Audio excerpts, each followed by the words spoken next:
Welcome to the Winning Podcast. Today's special guest, we have Scott Winning Evans on the show, guys. One of the top lenders in the nation.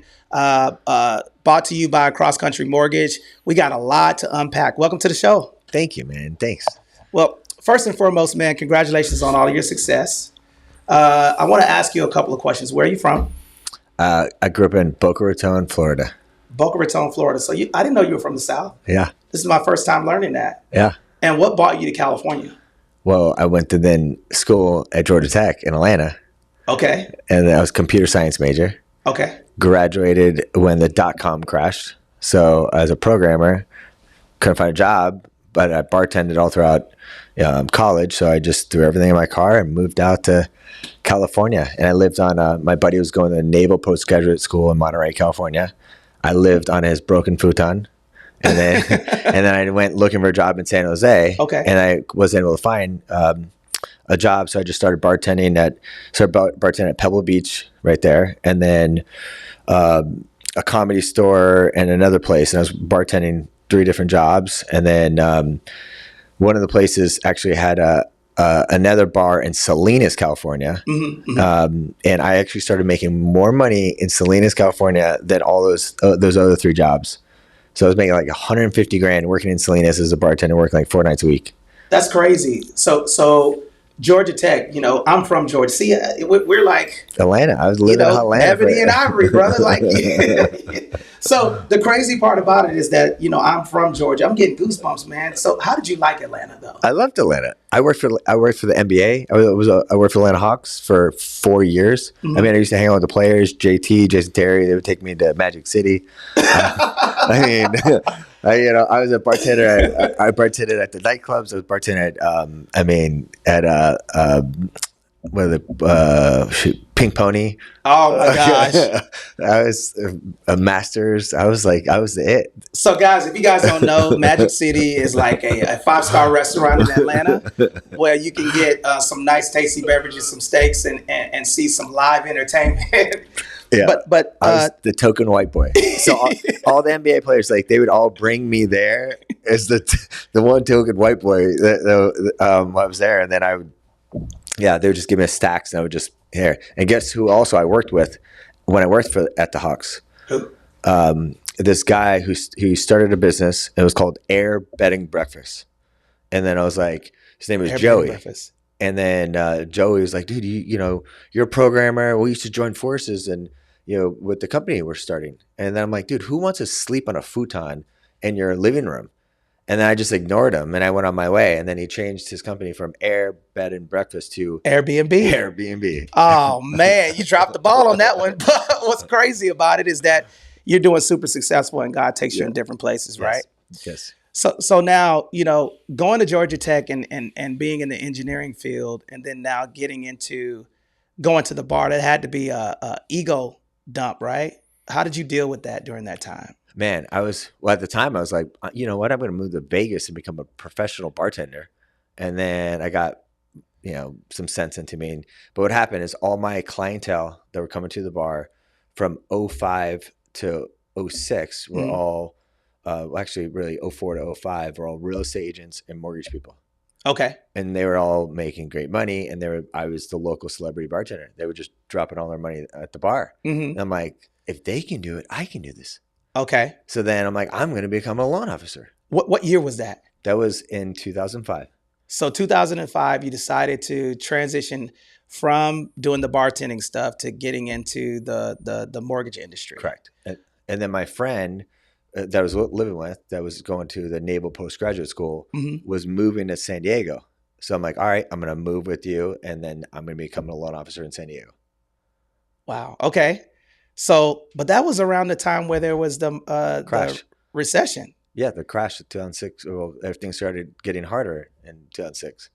And that's when you got in the game. That's when I got in. You like the Wild West, bro. Yeah. I did the exact same thing. So I got in the real estate industry in 2007. 2006 and 7 is when I became a realtor with Constance, New Vision Mortgage and Real Estate. Shout out to Connie. That's not on here. But, that's crazy that you got into that time. What was the deciding factor that you were going to do it regardless of what the market was doing? Because I know that had to be stressful. Oh man, I had to, and this is why. So, unfortunately, I got a DUI the night before leaving Monterey. I blew a .29, and unfortunately, I also had some party supplies in my back pocket, so I got in a lot of trouble. Right. So, see, we keep it real on here, man. You never know. Just because you see successful people, guys, you never know what it took them to get to where they're at. I love it. Keep going. Keep going. So I was like, oh my God. I thought my world was, crashing, but I was like, I gotta keep going. Cause my grew up, my dad's blind. So he doesn't have money. Right. Mm-hmm. And my mom was a bookkeeper. So that I didn't have family to fall back on. Right. So I after I got out of jail, moved to San Diego with my buddy. I immediately went and looked for a job bartending so I could get some money coming in. And then I had to hire a lawyer to kind of get stuff removed, but I was like, all right, I'm going to be a loan officer. I wasn't licensed, but someone said, call a title company and get a list of names to call. So I literally was in my living room calling random people, asking them if they wanted to refinance. I didn't even work anywhere, let alone what would I have done if someone said yes. But so that I was doing that, and I got tired of calling random people, and I just was walking around the neighborhood, and there's this place called West End Mortgage that they said they were hiring. And I walked in. I didn't let them know that I didn't have my license yet, right? So they hired me. And then I said, I'm working on it, right? And license. You don't want to tell them that you had that background challenge. Not yet. Right. Yeah. So, so I had to do this, by the way, I had to do this 18-month, probation where I had to fly to San Jose to take drug tests and random drug tests in San Diego all the time for 18 months to get everything removed off of my background. Right. So there was an 18-month of grind. Which that's where I had to succeed. So I had no other distractions, right? Working at night, Friday, Saturday night, Monday, Tuesday at the bar, working throughout the day at the mortgage company. And so the first month they gave me a script to call, and I called this lady. Her name was Ruth Pugh, and Ruth Pugh happened to be the #1 agent on the Wall Street Journal the year before. I had no idea. You just called her up. I just called her up. I said, it was like, hi, Ruth, this is Scott Evans with West End Mortgage. I like to align myself with top and active agents just like yourself. And I want to sit down with you for about 10 to 15 minutes to share with you how I can help you have even more transactions to your year in 2026. Are you available Monday or does Tuesday work better for you? And I happened to get her on the phone and she laughed and she's like, I like your attitude. You come meet me here. So then I told the owners, right? Because what happened? They're like, how'd you get that an appointment? Person? Yeah. So then eventually I had to come clean about my license. It's going to take a while, so I had to not really do licensing activities until I could finally get my license with them. But because that happened, they weren't going to fire me because they realized I had potential. Yeah, so potential. They stuck with me and we worked as a team until I had my license all dialed in, and then I just that was the first big fish. Yeah. And I want to say something, guys. I'm glad that he said that, because don't discard people because of what happened to them in the past, because you never know what type of person that person is. Like, I kind of feel like, sometimes when people have challenges in their previous career, that they negate the potential of the person. But obviously that mortgage company didn't have a problem with you because you was putting in the work. Right? Now, fast forward, after you got that deal, how did that catapult you into getting that confidence to get promoted to the next level? So it took me a year for her to actually close a deal. Okay. So she would test me early in the morning, call me at 5:30, 6 o'clock, just to see if I was awake, right? And then give me the shittiest deals, right? Like really hard deals I could close. But my engineering side of things, I was like trying to think about how I could create value. The solution. And so there was this gentleman I came across. His name was Gary Gramling, and he was a builder in a place called Calipatria, California, which is not close to here, right? So he had 6 homes he was building. So I was driving out there. I said, look, I'm going to help drive traffic to your 6 homes. So I would drive out there, right? And then I would go do presentations and at the police station. There's a program called with Cal HAFA. I went and found the program. And so they have programs for teachers, police officers. So I would go to the police stations, go to the schools. Boots on the ground. Go to the principals. I went to Brawley Beef, which is a slaughterhouse, in the cafeteria, like promoting this community, like all this stuff for these 6 homes, right? And so this guy was so impressed of what I was doing, he introduced me to another guy, Cliff Mensch, and Cliff Mensch worked for this company called Ryan S. And Ryan S. had all these new construction communities in downtown San Diego. So then Cliff goes, okay, I'm going to give you a shot to be the preferred lender at this building called Solar Lofts in downtown. So then my pitch of what I'm going to do. So when I got to Solar Lofts, I realized there was all these names that have come to the building that no one was calling. And I got time on my hands. So guess what I started doing? I started calling as the loan officer, calling all these people that came to the project, right? And they didn't buy there, but they wound up buying somewhere else, right? And so I actually started creating more business for the community, plus doing all this stuff. I would door knocking to the businesses around, right? Go to the schools, fire truck, the fire stations, police, just trying to get creative on sending people to the community. And I was hungry, tenacious. And then people, started seeing what I was doing. So then I just started picking up the phone aggressively and calling other builders. And these were like, massive, big builders, big like new construction communities, right? In downtown, like, the Marks, Solera Tops, like anything that comes on the ground. I was relentlessly calling these builders and making the spreadsheet of figuring out how to get past the gatekeeper. And eventually I wound up getting Alta and Aria, then the Mark, One Mission, Solera Lofts, I already said, Park Terrace. There's 10 buildings that I became the lender. And this is 2007. Right. One person during the crash.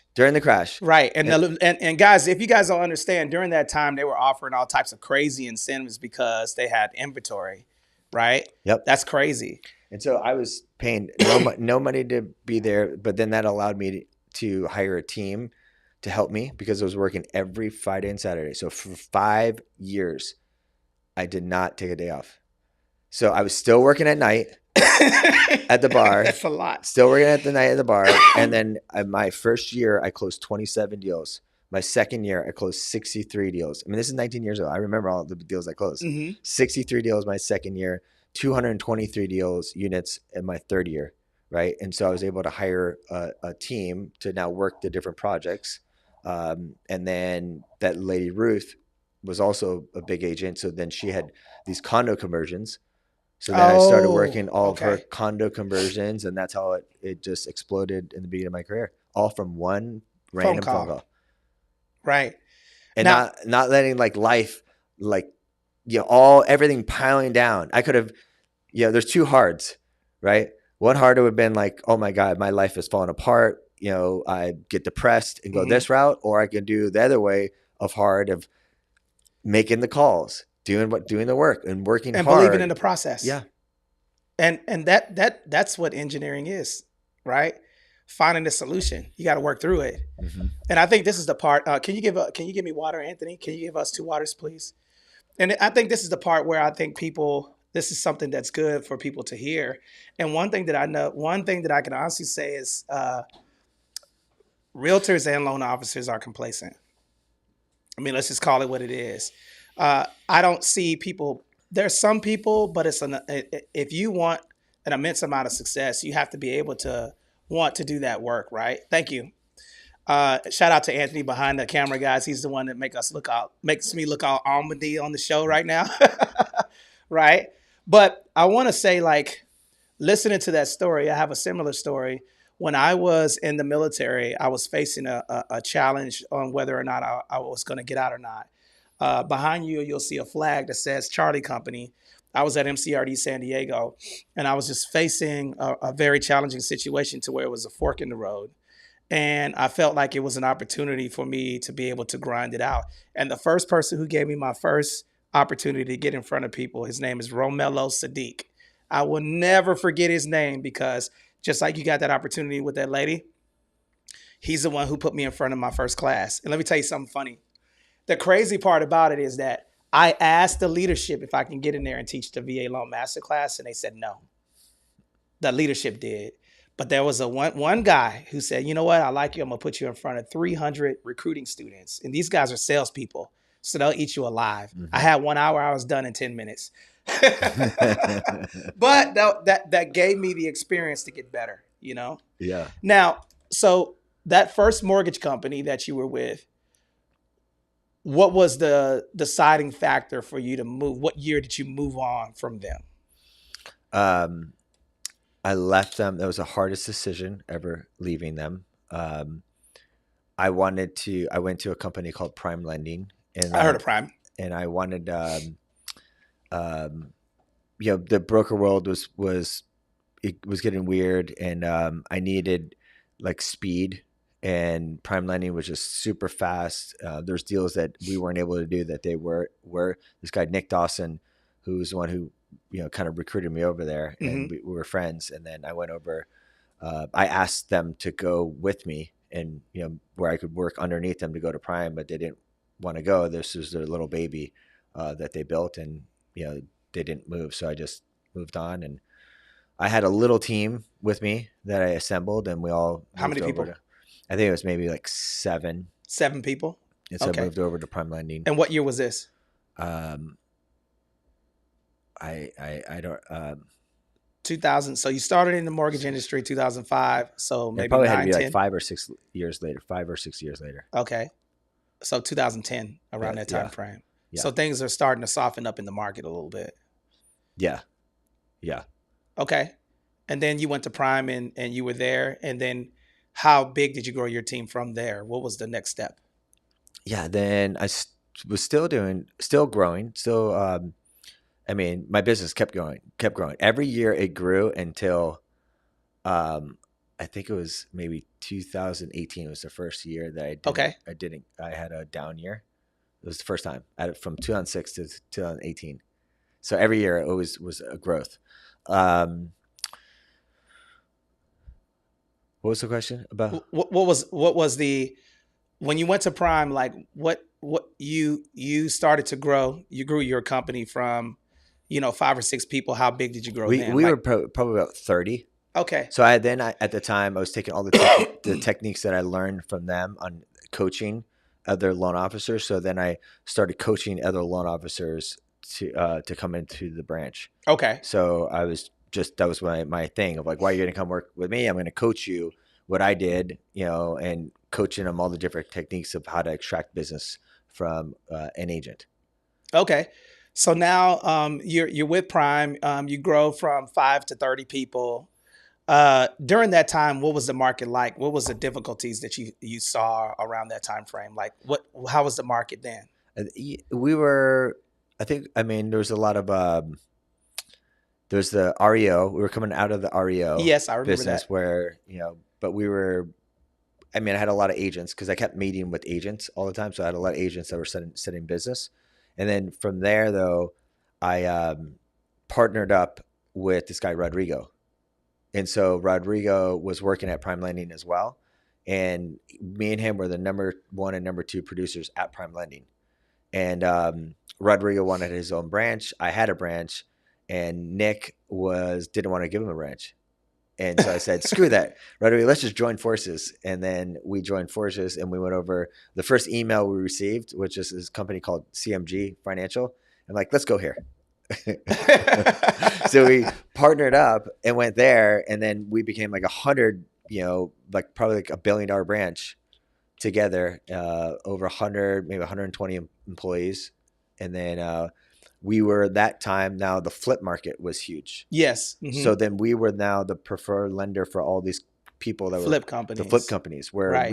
They had to get pre-approved with us in order to buy, where they tied incentives to us up and across all over California. Okay. So we were doing hundreds of, deals every single month.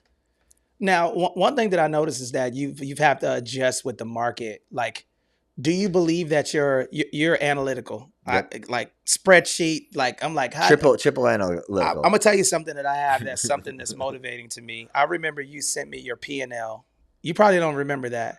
You sent me your P&L from years ago when we started doing business, and I'm like, man, this guy's got it dialed in. What? When do you know that there's a break point in your business to add more people? Like, how do you know? Is it? Do you see like where the cut where you see a slowdown in getting the client to pre-approval to closing, or where does that Are come you talking from? about where? Are you talking about us hiring or? Right. Like, where do you see? Like, when do you know that there's something wrong in your system? I mean, right now, um, we track our speed to lead. So when leads are Okay. coming in and how fast we're tracking from when the lead came in and how fast we're responding to the lead. Okay. And now if that keeps getting longer, right, then we need to hire someone so we can keep that fast. So that's one way out. I mean, Okay. So basically, guys, so if you're listening right now, so boom, I get a phone number. That person, that lead comes into the funnel, the top of the funnel, right? And then once it comes in, how fast is that loan officer communicating with that person? You measure that, and then how fast that person gets to pre-qualification, right? well, not so much pre-qual, just for them reaching out and calling the client So upfront. right up front. Okay, that makes And then if we're sense. not getting to them, if it's taking if it got to a point where it was an hour and I'm reminding them, hey, this lead came in. We can hello. We got this real, 1 hour, yeah. damn. Yeah. I Okay. was like, all right, we got to hire. So we hired more people and now we actually got way better at tracking it. Okay. Um, and now everyone's obsessed with, because we have a little competition between everyone on speed to lead and everyone wants now the lead. So we also, on our business, what we did is we split it up because we promote a 7-day a week, 8 a.m. to 9 p.m. coverage, 364 days a year. So not many loan officers are truly 364 days, 8 a.m. to 9 p.m. Mm-hmm. So once I made this shift in my business where I have team members that work the weekends, one person works from 8 to 3, a different person 3 to 9, Sunday 8 to 3, 3 to 9, every single night, Friday, someone's working till 9 o'clock, holidays, etc. So once we did that, it actually created balance for everyone else because we look at it and we hire and fire for people that have the mindset of being part of a team. Because if someone drops the ball on a lead, it affects every single one of us. Right? We might not ever get a lead from that agent ever again. Yes, because, and I'm glad that you said that because I think that, that experience, a lot of people are thinking like, it's not about the interest rate all the time. Sometimes it's about how that customer feels. Mm-hmm. How does that person feels? What do they, are you rolling out the red carpet for that person? This is something that I learned in sales. It's like, you could be the best, you can give the best process on the planet, but people are going to go where they feel that they are important, right? Yes. That's really good. Everyone wants to feel important. Yes, that's good. So, and that's in our consultation. We use these 5 words. You are important to me. So it's like, when was the last time you told your customer that you are important to me? yeah, or thank you. Thank you. Thank you for doing business with me. I appreciate it. Yeah. And it's those little things that, Amazon is not Amazon because they advertise the product. It's the how efficient they are at delivering the product at an extremely efficient manner. Same with Louis Vuitton and Rolex. My brother over here got 9 million on his wrist right now. I'm over here looking at it. I'm like, my eyes, But the big thing is like, creating an environment where it's family. And that's one of the main reasons why we reached out to you. Okay. It's because, not once have we had any conflict with any of the clients that we gave you because we were doing a lot of business together. How did you get into partner with Cross? I want to talk now about when you started with CrossCountry Mortgage. Is that the next business that you went to after that one? Yes. So I was at CMG Financial with Rodrigo. I started doing the seminars, right? And I was enjoying doing the seminars. And then I got tired of coaching all the other loan officers all the time because I was coaching people that didn't want to grow. right? Mm-hmm. And eventually it just gets tiring. So I'm like, all right, you know what? I'm going to just focus on my own business this next phase of my career. And so I started doing the seminars, which was kind of cool to do, to create business from, social media and stuff. Do you remember how we met? Well, not the first time, From the seminars. but I think I saw your stuff and I'm like, that guy right there, we need to reach out to him. that was the first time then when I met here. Yep. Yeah. I remember that. Yeah. Yeah. So, and that's how we met you. You were doing VA loan seminars and I had no idea how much volume you were doing. Yeah. Right. So, I adopted some of those principles to implement into my business. It's like, there's enough business to go around and then just, I'm telling you, man, look, man, And I don't want to put no names on the table, man, but I'm telling you, so many people were trying to take from us, but you didn't do that. And I can look you in the eye as a man and say, character, that's how Marines roll. Military people usually roll like that. Like, we don't eat our own, man. Like, if we do business together, we become friends. And there's nothing that's more important than establishing that foundation. And that's why we're reconnected today. yeah. And that first meeting is the reason why I am now married. Tell me about that. When I came here to meet you, you, Connie, and there's another guy, Dana. Yep.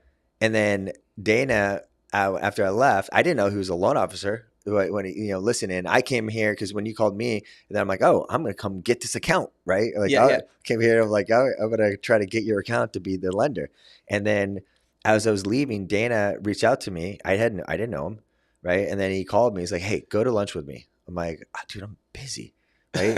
Like, so I'm like, fine. And it was literally maybe the next week to go to lunch. And then that Tuesday was coming around and I got really busy. I'm like, I can't go to lunch. He's like, well, just go to dinner with me. Like, just go meet me for a drink. You have to do it. He was so persistent. I said, fine. And so I went and met with him. And then, he has his stories that, about him dying and stuff. Yep. So he felt compelled to tell me all this story, and we got connected. Like, we were, the conversation was flowing, and then he asked me about me and about, my fiance, like not even fiance, my girlfriend. Yep. And he asked me, do I love her? I said, yes. Do you want to marry her? And I was like, yes. He's like, because I didn't believe in marriage before I went to a Tony Robbins event, right? And then now I did. And then he goes, well, what's stopping you? And I realized there was nothing stopping me. And so because of that conversation, literally the next day I went hunting for a ring, and because we were going to a Tony Robbins event, and that's where we first met. So I was like, oh my God, I'm going to propose to her at this Tony Robbins event that's coming up. So because of me coming here, I got the ring, and then we wound up getting married in 2020, the following year. And now you have two twins. Now we have twins. And then we got a question over here. Shout out to Bruno Nascimento. How did you get into the space of working with veterans? How did I get in the space? There was a lot of agents that I was working with that were fairly big teams that had a lot of military agents. Like the John Reeves team that's no longer around and stuff like that. But they just had a lot of agents that were military, and then they just started sending me business. And then I just they just did a lot of deals, and then I did a lot of deals. And then it just grew. So that's how it all happened. Yeah. And what was crazy? It wasn't a whole lot of people. Everything that, when you're a trendsetter, like we were doing VA loans seminars with paper. We were cutting out paper and then handing out flyers to people on the military base. That's how we got started. And then social media opened it up to everybody. And then it became saturated.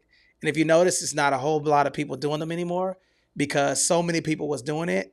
It just became oversaturated. Yeah, we all were doing it. Yep. And then, but the reason I had to learn how to do the seminars is I had these two accounts that I was closing 100 transactions a year, but from both accounts, right? So 200 deals, units a year, right?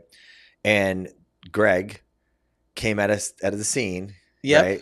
Greg, and then he started doing these seminars, right?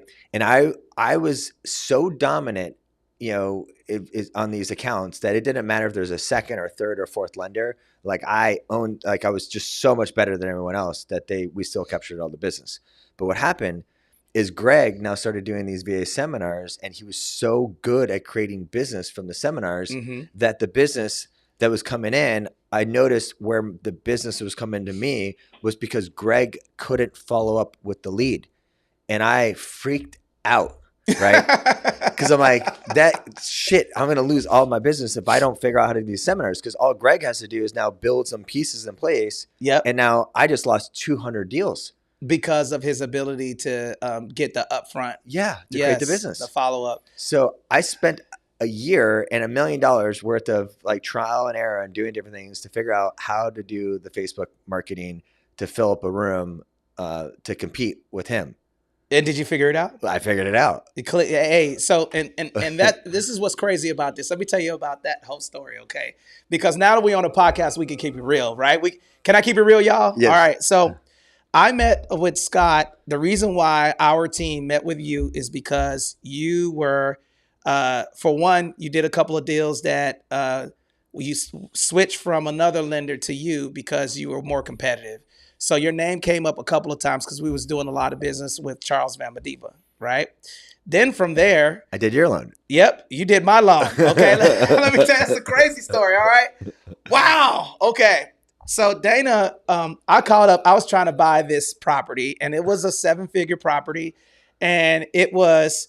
If I would have went with any. It was during the time where nobody could do the loan.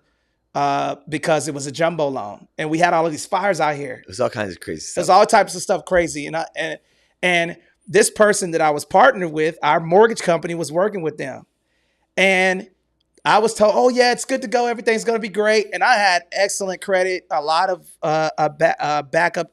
I had a lot of revenue in the back. I had like an 830 credit score, and on that loan, they were telling me, to get like a 4.5%, I had to bring in $75,000 to the closing table. And it was a week before I got ready to close. And I was in a lawsuit with those people because they didn't want me to buy that property. Yeah. So I called you up. Yep. Scott, man, help, right? Scott said, hey, no problem, I got you. And I was stressed out because I wasn't dealing with Scott. I was dealing with somebody else. Jacob. Right? Jacob. So Jacob got the clear to close in like a week. I got a 2.325 30-year fixed interest rate. And I think I did an interest rate reduction to a 2.125. Yep. But nobody was doing that. And it was a smooth, easy transaction, and I didn't have to pay any money. So thank you for that. Yes. I appreciate you for coming through. But then during that time, I think we started doing business together. I took you to base a couple of times, Yep. I believe. Mm-hmm. And then we were doing business that way. But the reason why we did not continue to do business during that time is because we wanted our own mortgage company. Remember that? Mm-hmm. So I think you were you were moving around and you were doing some other things with CrossCountry as well. So you were, it was during the time where you were looking to do something else. Mm-hmm. So I think you went out and you started your own. Well, I went to CrossCountry after CMG, right, at 2016. And you were there for how many years? A long time, until 2022. Oh, 2022. And I left for 45 days. But why? Tell us about that story. Well, because I wanted to go. My neighbor. Remember, he was my neighbor back then, right? Who? Josh or no? No. Remember, what is his name? Brian Decker. Oh, Decker. Yeah. Decker was my neighbor. Yeah, Decker. Yeah, Decker got it in my ear.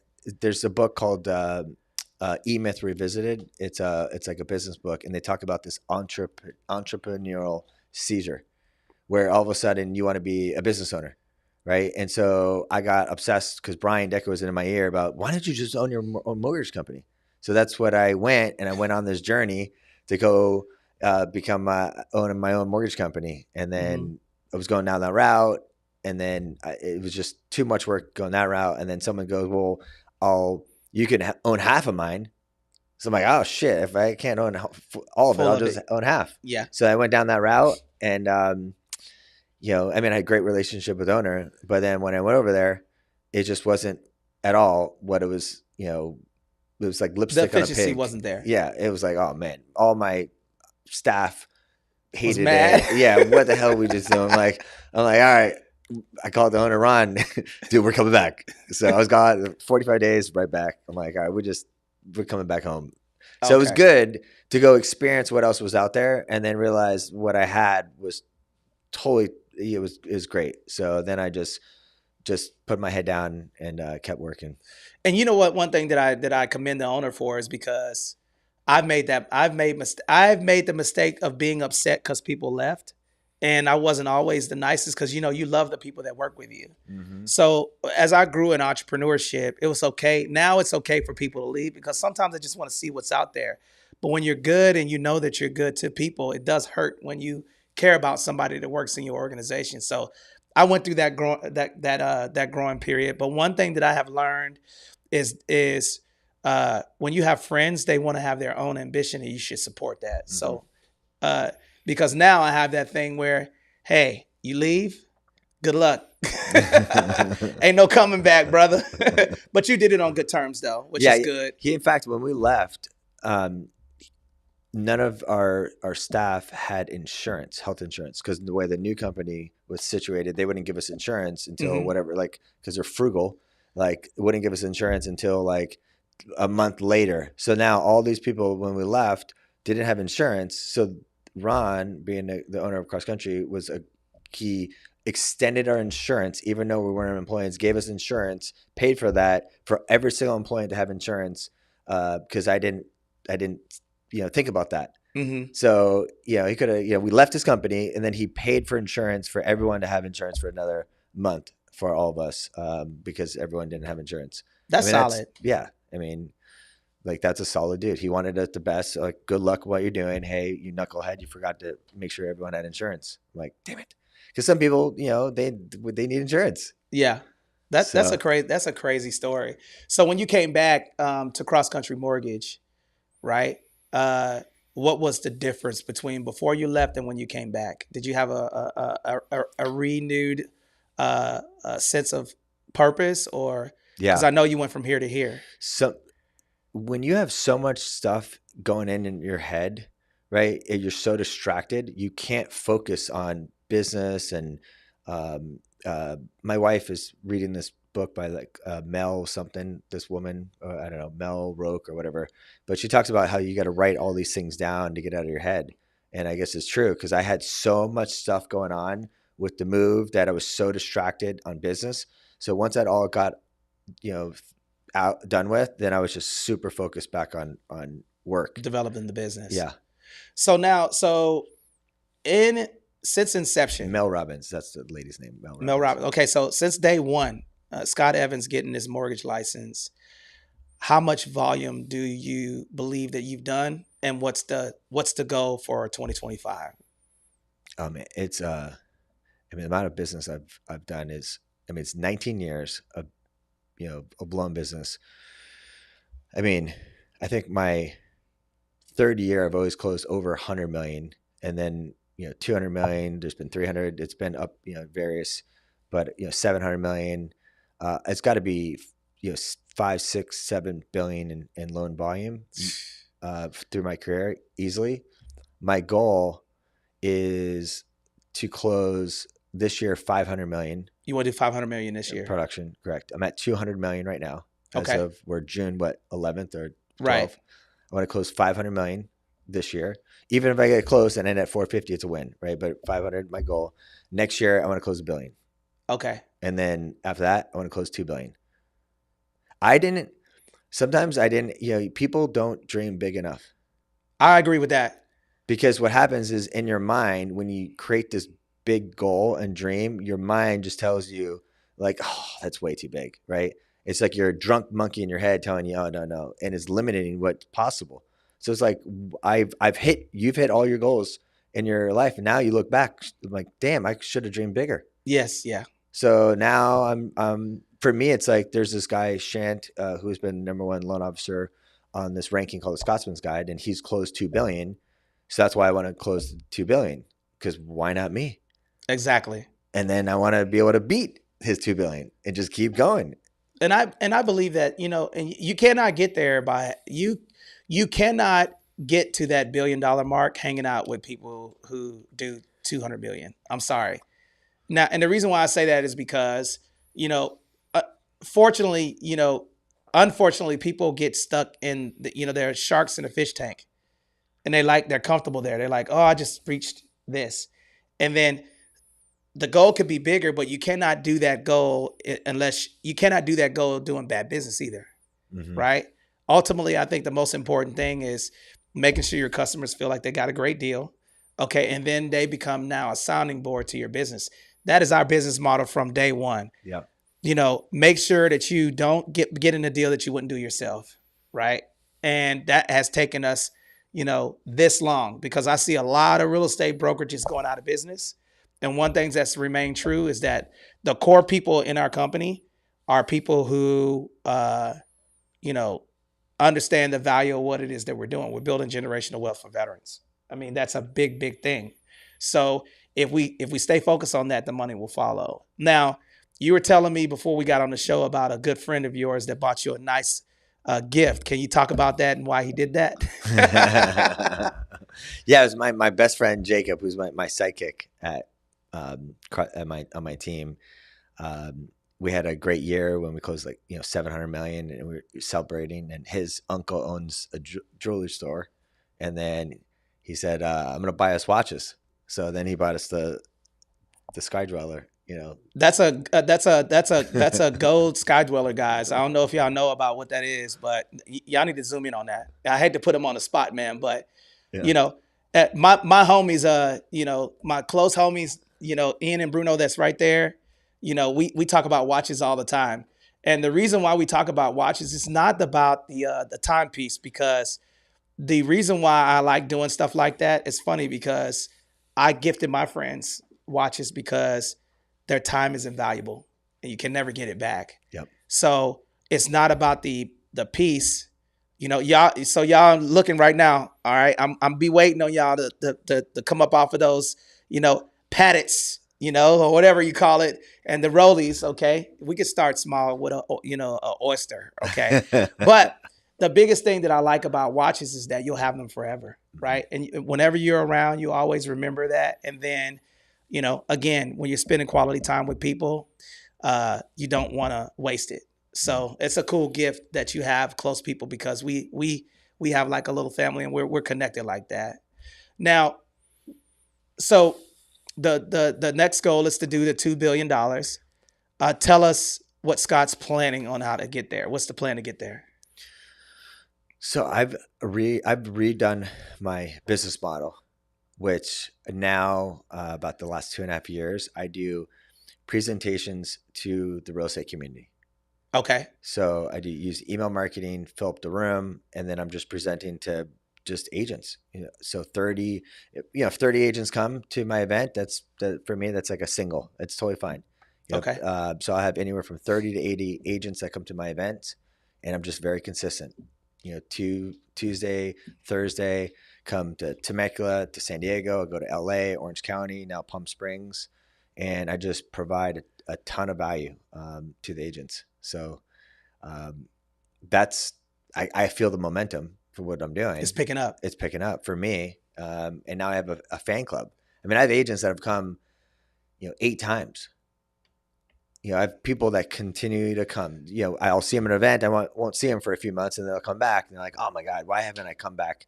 Because the content is always changing. It's different. Fresh. It's fresh. So that is why I believe I will be able to do it, because it's purchase business. I'm very clear about my customer now. The real estate agent is my customer. So everything I do is catering towards them and how to providing value. And I talked to you about all the different value pieces and stuff, but. Mm-hmm. That's why I believe I'll be able to do it.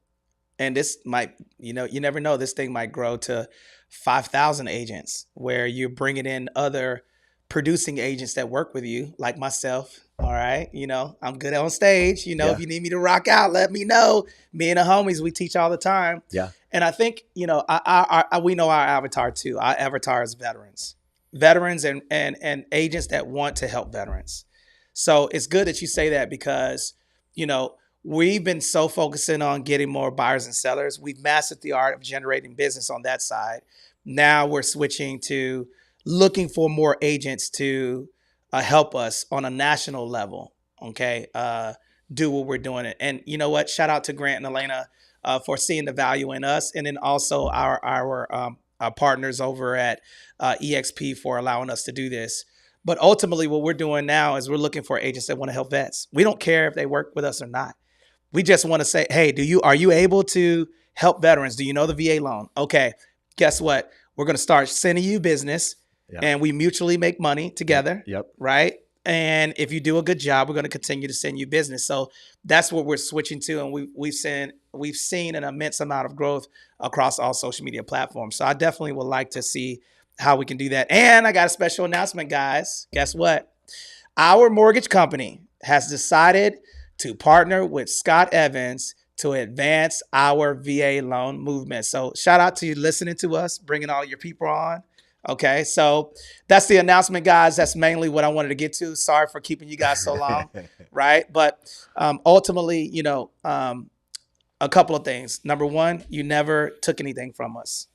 Number two, your character speaks for itself. Okay, and then number three, the biggest, most impactful thing is that you want to help. When we were on the phone with Connie, because we were about to fishtail in a different direction. Okay, and I said, Connie, listen to me. I got hundreds and hundreds of text messages saying, listen, I understand that other people are offering us to be able to grow, right? But Scott, I know him and I know his character. We've been knowing each other for 8 years now, right? And nothing has ever happened to us because we've had experiences where we didn't have the greatest. They're like, oh, I like what they're doing. Let me go over here and go on base. Next thing you know, we got people sneaking on base trying to do the exact same thing. We've never had that problem with you. So, we figured that, we take this thing to the next level. Where do you see this veteran thing based off of the information that we've shared with you? Where do you see it going? I got goosebumps right now. Yeah. Like I got goosebumps because what you shared with me earlier, like now I the vision is so clear and it is big. Like, I mean, like you said, the taking down Veterans United, I now see how we could take down veterans. You could take down Veterans United on a lending standpoint, and what you're doing. And it's really clear and it's exciting. I'm excited to like freaking get in the lab and start putting this shit, how we put that stuff together. It's pretty cool. It's so brilliant. It's so brilliant. Thank you. I'm really, really, really stoked about it. And the reason why, and this is another thing that I want to share with you guys, when you have an idea, sometimes it's good to bring other people in that are already there on that level. I don't know anything about mortgages. I do know veterans and I do know how to create a system. And I do know how to partner with the right people. That's why you see us starting to maneuver. We're moving around and we're getting the right people around us. Ultimately, I feel like this is going to take us to the next level. And guys, this is the first thing that you're going to see us. Listen, guys, stay tuned, guys. All of these companies out here that's getting sued for overcharging veterans, and all of these listings out here that don't offer anything on the mortgage side. We got some creative stuff coming to a theater near you. So I'm telling y'all, listen, this is the beginning. Just like I told y'all that we were partnered with Grant and y'all laughed at me. Boom, we partnered with Grant. Now we have the lending side figured out, and then all 50 states. Listen, we're looking for real estate professionals and mortgage professionals that are looking to help us dominate the VA loan space. If that is you, okay, we're going to give you information on how to reach us. Now, in closing, do you have any parting remarks for lenders getting in? What advice would Scott Evans give himself, 2005, getting into the mortgage industry? What advice would you give yourself? I would join a winning team, hands down. Join a winning team, interview the different teams, and then ask a lot of questions. But I would join a winning team.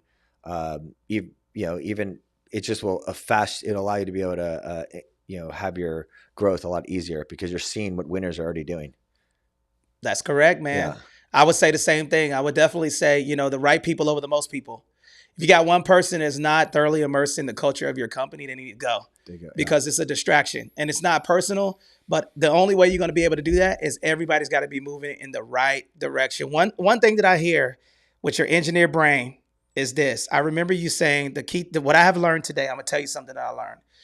You said that Greg, when you were dealing with Greg and those things that were happening, he did really, really good at bringing people in, but the challenge that he faced was converting it into business. Correct.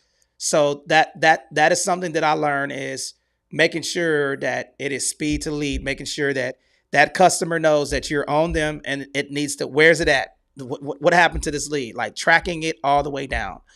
And then the second thing that I learned is that, grow where you're planted, right? CrossCountry offered you an opportunity. You went out there to see what you wanted to do. And then you came back because you knew the only way that you can get there is sticking with that company and then growing bigger.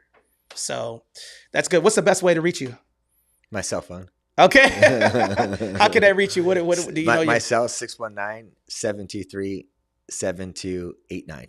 Okay. And then the best way to reach me is TonyGlennII.com. Again, listen, we're launching a program that if you're a veteran looking to get in the mortgage or real estate industry, that means if you want to get out, we have a government program to where you can work for 180 days to become a lender or a realtor if you're active duty. Also, we're looking for a few good military spouses and veterans nationally that want to help us win in real estate on a global or a national level. So if that's you and you want to help veterans and you want to learn how we lead generate, you want to know how we were able to build out all these organizations, you want to know how you want to help Scott get to the $2 billion in production, you want to see how we're going to dominate taking market share from these competitors, Federal, Navy, AAUS, and United Veterans. Okay. All right. We're coming. All right. And this is the beginning, guys. So appreciate you guys coming on the show. We love you and we'll see you next time.